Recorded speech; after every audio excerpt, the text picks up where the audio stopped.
ഞങ്ങളെ പട്ടയം കൈവശരേഖ കിട്ടിയ മനുഷ്യരുടെ സന്തോഷം ഇങ്ങനെ കാണുകയായിരുന്നു. ഭയങ്കരമാണ്.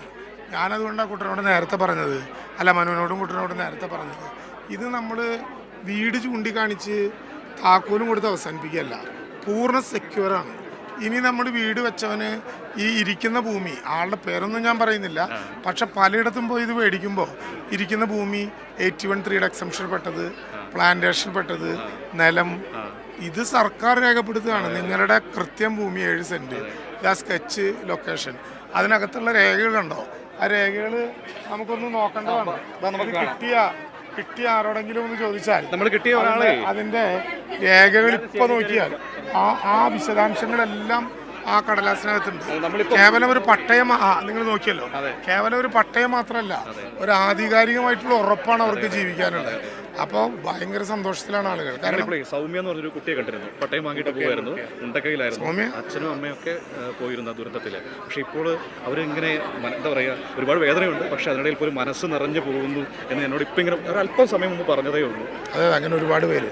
ശ്രുതിയെ കണ്ടില്ലേ ഇവിടെ? ശ്രുതിയുണ്ട്. ശ്രുതി സർക്കാർ ഈ ദുരന്തത്തിനിടയിൽ അച്ഛനും അമ്മയും നഷ്ടപ്പെട്ടു എന്ന് മാത്രമല്ല, ഇവിടെ ജോലിക്ക് പോയിരുന്നുകൊണ്ട് മാത്രം അന്ന് രക്ഷപ്പെടാതിരുന്നതാണ്.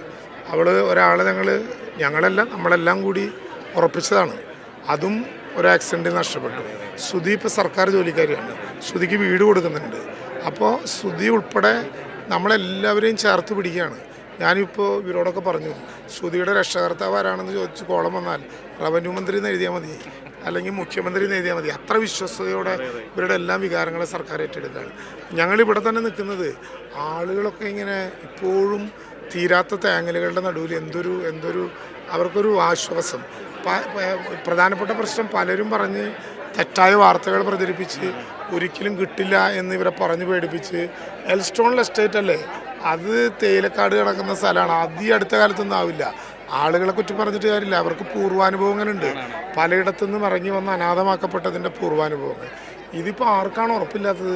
ഞാനിപ്പോൾ നേരത്തെ 2Bയിൽപ്പെട്ട 3 ആളുകളെ കണ്ടു. അവർ പറഞ്ഞു, ഞങ്ങൾക്ക് ഇനി വീട് കിട്ടിയില്ലെങ്കിലും ഇപ്പോൾ ഒരു പ്രയാസമില്ല, കാരണം ഞങ്ങളുടെ വീടാണ് ഈ പൊന്തുന്നത് എന്ന് മനസ്സിലായി. ഞങ്ങൾ കരുതുന്നത് ഒരു ചെറിയ ദിവസത്തിനുള്ളിൽ അടുത്ത ആളുകളുടെ കൂടി ലോട്ടിടാം, അവർക്കൊരു ആശ്വാസം വരട്ടെ, അവർ പണിക്കാരും പണിയിപ്പുകാരും നടത്തിപ്പുകാരുമായിട്ട് അവിടെ നിൽക്കട്ടെ. അപ്പോൾ അവർക്കൊക്കെ ഇതൊരു മാനസിക സന്തോഷത്തിന്. രാവിലെ പറഞ്ഞതാണ്, നമ്മൾ എപ്പോഴത്തേക്ക് ബാക്കിയുള്ള വീടുകൾ പണിതീർത്ത് കൊടുക്കാൻ കഴിയുമെന്നാണ് പ്രതീക്ഷിക്കുന്നത്. ഞാൻ ഉറപ്പിച്ച് പറഞ്ഞല്ലോ, കാലവർഷം ഈ തവണ കനക്കുന്നതിന് മുമ്പ് എല്ലാവരുടെ കയ്യിലും താക്കോലുണ്ടാവും. ഈ ലിസ്റ്റിൽപ്പെട്ട എല്ലാവരുടെ കയ്യിലും സുരക്ഷിതമായ താക്കോലുണ്ടാവും. മുഖ്യമന്ത്രി തന്നെ പറഞ്ഞല്ലോ, ഇന്ന് ഗംഭീരമായിട്ട് മുഖ്യമന്ത്രി നടത്തിയൊരു കാര്യം ഞങ്ങൾ നേരത്തെ ഒരു 5 മിനിറ്റ് ആലോചിച്ചുള്ളൂ, ഒരു കമ്മിറ്റിയും കൂടിയില്ല. 5 മിനിറ്റ് ഞങ്ങൾ പരസ്പരം ആലോചിച്ചൊരു കാര്യം, ഇതിൻ്റെ ഫർണിച്ചർ ഇവർ തന്നെ കൊണ്ടുവരും എന്നാണ് നേരത്തെ അവരെല്ലാം പറഞ്ഞിരുന്നത്, ഞങ്ങളുടെ കയ്യിലുണ്ട് എന്നൊക്കെയാണ് പറഞ്ഞിരുന്നത്. പക്ഷേ ഞങ്ങളൊന്ന് ആലോചിച്ചു, മുഖ്യമന്ത്രി പറഞ്ഞു, ഈ 410 വീടുകളുടെയും ഫർണിച്ചർ, പുതിയ ഫർണിച്ചർ CMDRFൽ നിന്ന് മേടിച്ച് നൽകും. അതൊരു പുതിയ പ്രഖ്യാപനമല്ലേ?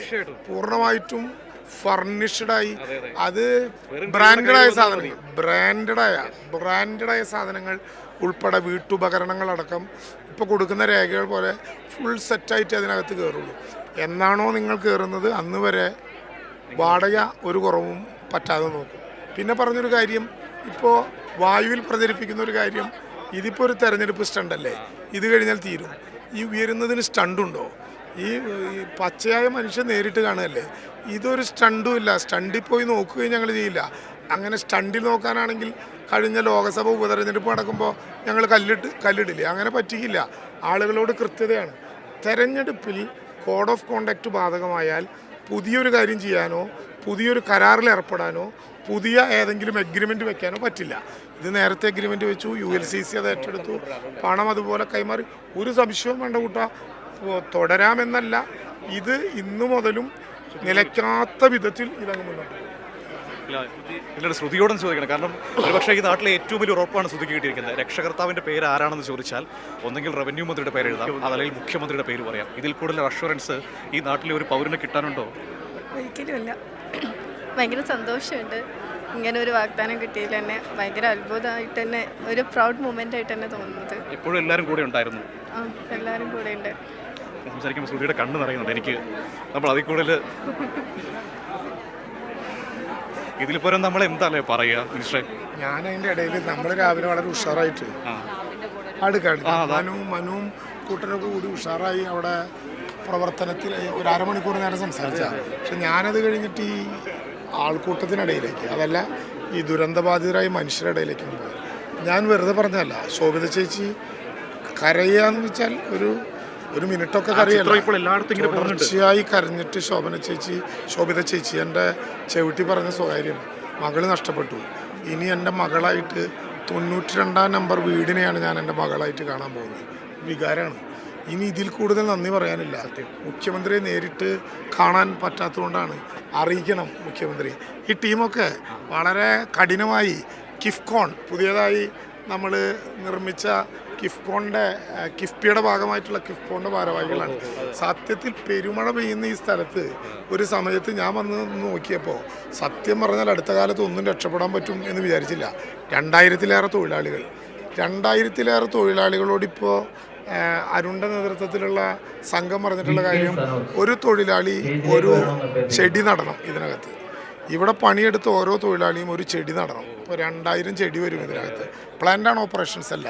ഇവിടെ നമ്മൾ കയറി വന്നിരുന്ന വഴിയിൽ കൃത്യമായ വിധത്തിൽ നമ്മുടെ പ്ലാന്റ്, ഇപ്പോൾ സാമഗ്രികൾ നിർമ്മിക്കുന്ന പ്ലാന്റ് ULCC ഇവിടെ തന്നെ സ്ഥാപിച്ചു.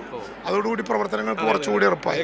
ഈ ഒന്നാമത്തെ, നേരത്തെ ഇടക്കാലത്ത് ഒരു വിവാദം വന്നല്ലോ, ഫസ്റ്റ് ഫേസിൽ ഒന്നാമത്തെ ഫേസിൽ പെട്ടവർക്ക് വീട് പൂർണ്ണമായിട്ടില്ല.